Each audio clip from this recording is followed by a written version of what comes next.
history of the world is always the history of weak people fighting strong people, of weak people who has a correct case fighting strong people who use their strength to exploit the weak. Turn to the fighting that's been going on in Jordan in the recent weeks. It's your organization that's been one side of the fight. What has it achieved? One thing, that we have a case to fight for. That's very much. These people, the Palestinian people, prefer to die standing than to lose its case. We achieved proving that the king is wrong. We achieved proving that this nation is going to continue fighting till victory. We achieved that our people could never be defeated. We achieved teaching every single person in this world that we are a small, brave nation who are going to fight to the last drop of blood to put justice for ourselves after the world failed in giving it to us. This is what we achieved. It does seem that the civil war, has been quite fruitless. It's not a civil war. It's a people defending themselves against a fascist government, which you are defending because just King Hussein has an Arab passport. It's not a civil war. Well, a conflict. It's not a conflict. It's a liberation movement fighting for justice. Well, whatever it might be best called. It's not whatever, because this is where the problems start.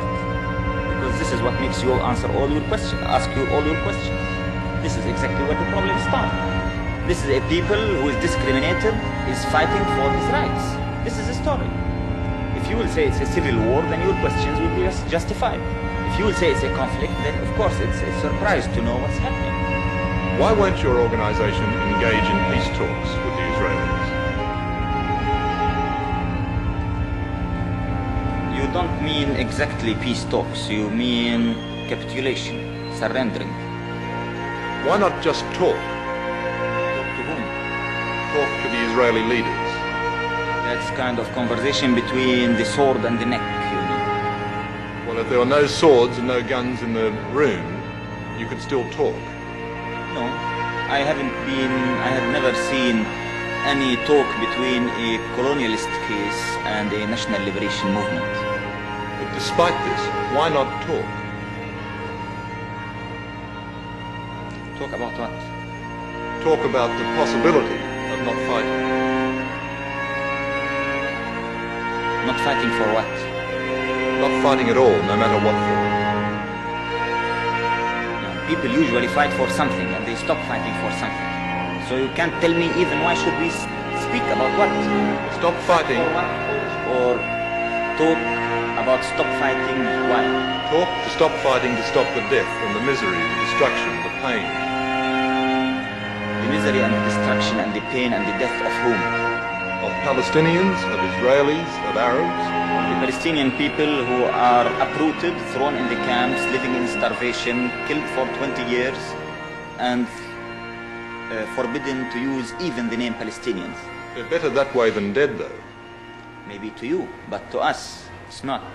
To us, to liberate our country, to have dignity, to have respect, to have our mere human rights, is something as essential as life itself.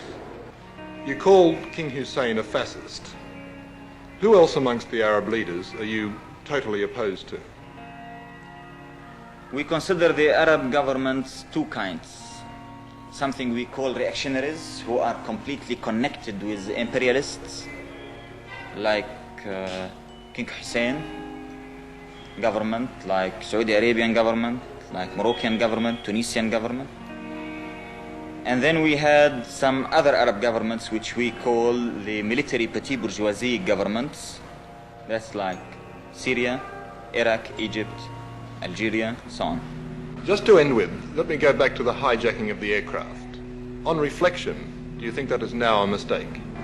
We didn't make a mistake in hijacking them. The contrast. We did one of the most correct things we ever did.